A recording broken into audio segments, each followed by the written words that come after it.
Several women have come forward in support of Roger Ailes after Gretchen Carlson made her sexual harassment allegations against him.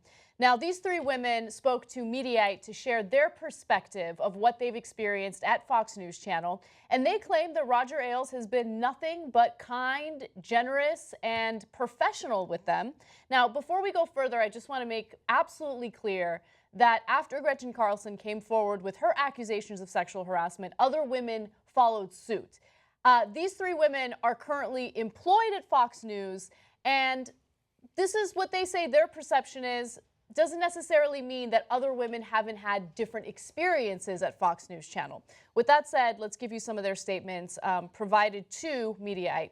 So first, they address the whole issue about how women at Fox are told that they can't wear pants, right? That was a story that broke a few years ago, and if you ever watch Fox News, you never see any of the women ever wearing pants. They're usually wearing pretty short skirts. Well, Martha McCollin said the following: "No one has ever told me not to wear pants. I would love to know where that came from. I have worn pants." Wow. Wow, now that is real profiling courage there. Yeah. Once I wore pants. Right. That'll show. So Ainsley Earhardt is another person who came out in support of Roger Ailes and Fox News, and she said, "I've never been told you can't wear pants. Fox allows us to be ourselves, and there is no leg cam." The whole station is a leg cam. Yeah. I mean, we've proven that over and over again. You just go anywhere on the internet, type in Fox News legs, boom. It's not an accident. And in fact, there was a mole inside of Fox. We know at sexual harassment trainings, one of the female anchors asked, is it okay, is it acceptable for my boss to tell me that I cannot wear pants, that I must wear a skirt on air? And the person doing the sexual harassment training at Fox News said, yes, it is acceptable. Now wear skirts. That's Fox News for you. So that part we already knew way before the Gretchen Carlson story came out. So all these women telling you, oh, there's no such policy.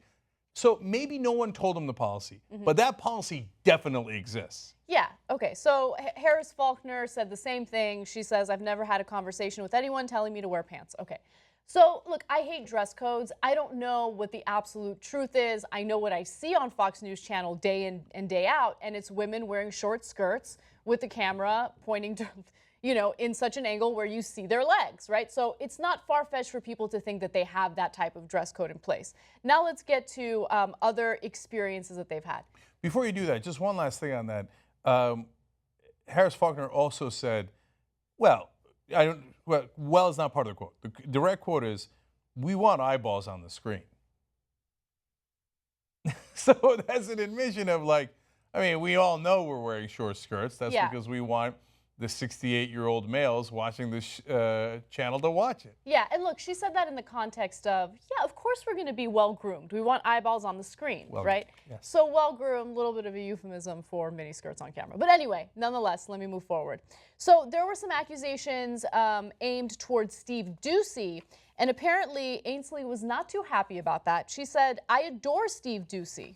He is a leader. He is nothing but nice. He is a gentleman. He is a family man. He is an amazing person. I am devastated to learn that he is part of this. I love him. I think so much for him." All right, Ainsley, bring it down. Jesus, Lord mercy. Okay, look, if that's what she says, that's fine, right? But I was just thinking about people that I actually do like and adore, right? So I like you, Cenk. I adore you, right? Oh, that's very sweet. Thank you. I would never construct those sentences in regard to you. It's just super awkward. I like Cenk. He's my mentor. We've worked together for a long time. I don't believe the accusations against him. Boom, right? Okay. But like, it just seems so weird and disingenuous. I adore Steve Doocy. He is a leader. He is nothing but nice. He is a gentleman. He is a family man. He is an amazing person. I am devastated to learn he is part of this. I love him. I think so much for him. Relax. Okay, breathe in, out. But later she had to say, like, I didn't mean that he is part of it. I mean, like, there was allegations. I'm not saying he is part of it. Okay, look, I know they're sending these women out to play defense, and that's not to say that it's not voluntary. Right. Maybe I'm being naive, but I do believe that this is their real opinions. Yeah, I do. I think so as well. So now that doesn't mean that Roger Ailes didn't do it to other women. Yes. So I think it's important to get different perspectives within the network, and Again, if this is what they say they have experienced at Fox, then I'm just going to take what they're saying at face value, right? Who am I to say, no, your experience was different, right? I have no evidence of that. But just because some women had pleasant experiences with a male colleague or a male superior doesn't mean that that individual didn't do bad things to other people. So it's like saying, well, Charles Manson didn't kill me. Yeah, but he killed a lot of other people. Yeah. So it's not a great defense. So now I get it, of course, a little different here because they're saying, hey, I'm a woman and I work with Roger Ailes and I've never experienced that. And that's fine. But I yesterday read you the 6 women who came out against him who had a completely different experience. In fact, in a lot of ways, much worse than Gretchen Carlson. And Gretchen Carlson said he flat out propositioned her and said, like, if you know what's good and better for you, you should sleep with me for your career. The other women talked about how he would take out his genitals, chase them around the room, sexual assault. And you can read that for yourself. It's in the New York Magazine, and the details are gruesome.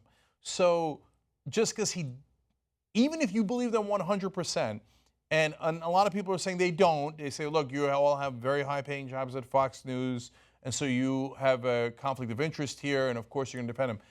Again, maybe I'm super naive, but I do generally believe these 3 women. But that doesn't really mean that that all of the other women saying that he did do it to them is somehow wrong.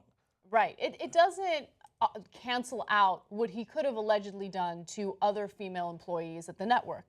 So, look, just because someone comes out and says that they were a victim of sexual harassment doesn't even necessarily mean that those allegations are true. It's the type of thing that needs to be investigated. And, you know, Gretchen Carlson is suing him. And in order to get anything out of that, she has to prove damages. She has to prove that she was sexually assaulted or sexually harassed. But with that said, I mean, whatever, them coming forward and sharing their opinions and their perspective is fine. I still think Roger Ailes is a disgusting human being for various other reasons, not even related to this story. Yeah, but look, 6 women, not including Gretchen Carlson, not including the others that reached out to Gretchen Carlson's lawyer the very day after they found out, oh, finally somebody's telling the truth about Roger Ailes.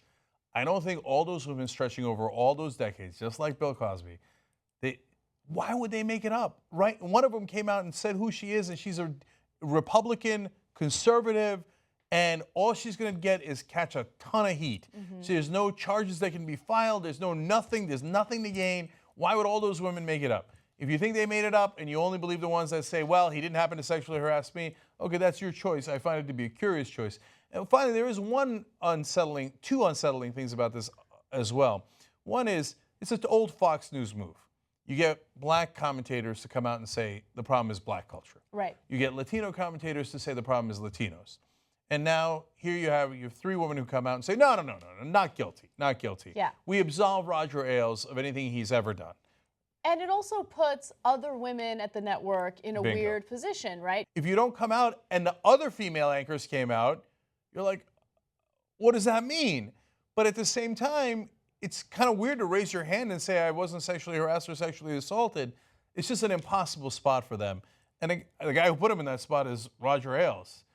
Because, I mean, look, in my opinion, obviously they'll have to go to court and figure it out, and that's how we do things in this country. But right now, the evidence doesn't look very good if you're Roger Ailes, with all these different women from all these different jobs that he had. So that's why he's the one responsible for putting him in that awkward position, let alone, if all the allegations are true, he put a lot of women in a lot of horrible situations. If you are an employee at Fox News and you lose that job or you walk away from that job because you want to speak the truth, right? Where do you go from there? Nowhere. That's why they don't cross him. By the way, to be fair, that's very similar at MSNBC too. Now, luckily, there's no equivalent of Roger Ailes at MSNBC. And I had tremendous disagreements with management at MSNBC, but they don't do anything like this, obviously, right? But that's the problem with cable news. If you're on MSNBC, there ain't nowhere else to go. So they got you by the balls. It's not just that there's nowhere else to go. There are other jobs out there, right? But they're not lucrative. That's right. And that's why Roger Ailes knows the kind of power that he has. If you're an up-and-coming reporter, or you're not, you're just a reporter that's his type, and you come into his office, you're either going to get that job or you're going to go back to Milwaukee. And that is all the difference in the world. Or if you already have that job, you're either going to keep that job or you're going to face the abyss. CNN is not likely to hire you, right? Who else is going to hire you? So yes, you can get another job, but you'll go from sometimes it's hundreds of thousands of dollars, sometimes it's millions, a multi-million-dollar contract back to fucking Milwaukee. Yep. So that's why some of these guys hold tremendous power. And when you have that kind of power, apparently some are willing to abuse it.